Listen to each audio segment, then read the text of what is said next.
मित्रों देखिए, ये अपने आप में एक विशेष बात है कि सभी अपनी अपनी जगह चुनाव भी लड़ रहे हैं और एक दूसरे के लिए वोट भी मांग रहे हैं। इस एकता को आप केवल भारतीय जनता पार्टी में देख सकते हैं और कहीं नहीं देख सकते हैं। इसलिए यही हमारी ताकत है, यही हमारी स्ट्रेंथ है कि हम सब 11 के 10 के 10 लोकसभा के और एक हमारे जो मुख्यमंत्री विधानसभा करनाल से चुनाव लड़ रहे हैं, तो 11 के 11 कमल खिला करके हम 4 जून को मोदी जी की झोली में डालने वाले हैं। क्या मुद्दे लेकर चल रही है बीजेपी?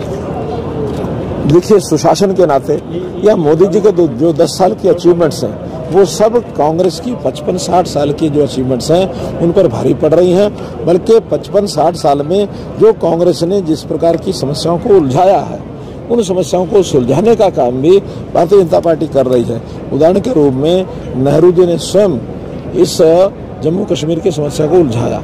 370 जो लागू की गई, केवल उनके ही कहने पर लागू की गई। इसको हटाने के लिए हम वर्षों से संघर्ष कर रहे थे, लेकिन मोदी जी, अमित शाह जी की जोड़ी ने 370 को समाप्त करके जम्मू कश्मीर को इस देश का एक अभिन्न अंग बनाया। एक बहुत बड़ी अचीवमेंट है, कहने को बड़ी सामान्य लगती होगी, लेकिन देश के नाते बहुत बड़ी है। अब मोदी जी की सरकार में जो एक नक्सलाइट का गलियारा बना हुआ था, यानी अगर आप देखें तो बिहार, छत्तीसगढ़, झारखंड, महाराष्ट्र, मध्य प्रदेश, ये सब क्षेत्रों के अंदर बीच बीच में गलियारा, आने दो जरा थोड़ा आगे,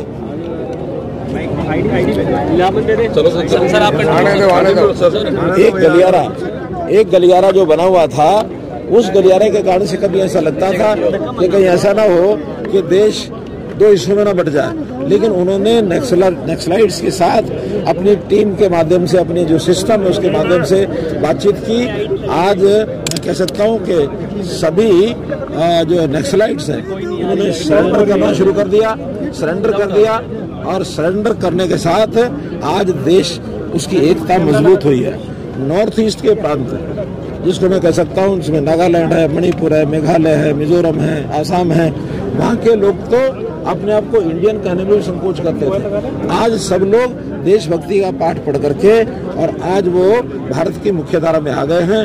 वहाँ बहुत पूरा विकास भी हो रहा है। मोदी जी, अमित शाह जी बार बार वहाँ जा रहे हैं, और तो और आधे से ज्यादा प्रांतों में भारतीय जनता पार्टी की या तो सरकार बनी है या फिर वह आज मजबूत पक्ष में हम बैठे हैं। तो देश की एकता अखंडता बहुत बड़ा विषय है। मनोहर जी, आप भांजे के लिए तीसरी बार सिरसा आए हैं, क्या मैसेज देंगे? देखो, मैं कुल मिला के भारतीय जनता पार्टी के प्रत्याशी के लिए आया हूँ। संयोग से भांजा है और उसको टिकट दी है, तो वो कोई इतना बड़ा विषय नहीं है, वरना आप यही चलाओगे। मामा और भांजा जीत पाएंगे?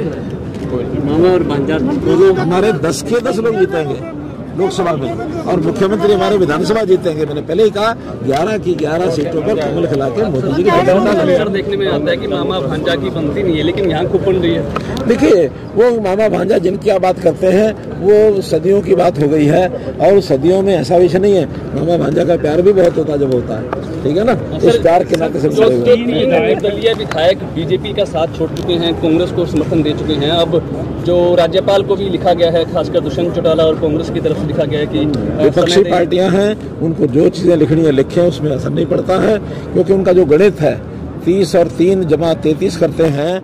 अगर वो फ्लोर पर आएंगे, अगर उसमें से 23 को भी संभाल के रख सकें तो बड़ी बात होगी। ऐसा नहीं है कि वही कुछ कर सकते हैं। हमारे पास भी बहुत से संबंध हमारे अंदर रहते हैं, चाहे वो जजपा के लोगों से हैं, चाहे हमारे कांग्रेस के लोगों से हैं, क्योंकि अभी तो अविश्वास प्रस्ताव लाने की कोई संभावना लगती नहीं है। लेकिन अगर कोई इस प्रकार की स्थिति बनती है तो फ्लोर टेस्ट होगा, और उस फ्लोर टेस्ट में सबसे पहले उनकी बात तो तब मान्य होगी जब गवर्नर साहब उसमें संतुष्ट होंगे, और वो हेड काउंट्स के नाते से लोगों की जो व्यक्तिगत विधायकों की हाजिरी लेंगे, तभी तो जाके बात होगी। खाली पेपर पर लिखने से कुछ नहीं होता। तो इसलिए ये गवर्नर साहब पर निर्भर करता है, स्पीकर साहब पर निर्भर करता है कि आगे कार्रवाई क्या करें। सर, जेजेपी के कई विधायकों ने बीजेपी को समर्थन दिया है, अलग अलग लोग दिया है। मैं यही तो कह रहा हूँ कि वो केवल 30 जमा 3 का गणित न सोचें, दूसरे गणित पे जो बन रहा है उनका विचार करेंगे तो ध्यान में आएगा। उनकी हिम्मत ही नहीं है कि इस बात को आगे बढ़ा सकें। Thank you. नमस्कार, ये समाचार देख रहे हैं आप, और अभी आप जो है हरियाणा के पूर्व मुख्यमंत्री मनोहर लाल खट्टर को सुन रहे थे, जो आज रानिया में जो है विजय संकल्प रैली का जो है यहाँ पर वो विजय संकल्प रैली भाजपा के प्रत्याशी डॉक्टर अशोक तंवर के पक्ष में जो है उन्होंने की, और यहाँ क्षेत्र के लोगों से जो है वो वोटों की अपील की है। उनके साथ जो है मंच पर भाजपा के तमाम पदाधिकारी यहाँ हिसार से लोकसभा प्रत्याशी चौधरी रणजीत सिंह चौटाला, गोविंद कांडा, जिला अध्यक्ष निताशा सिहाग, आदित्य चौटाला सहित तमाम बड़े नेता जो है यहाँ मंच पर उनके जो है शामिल हुए।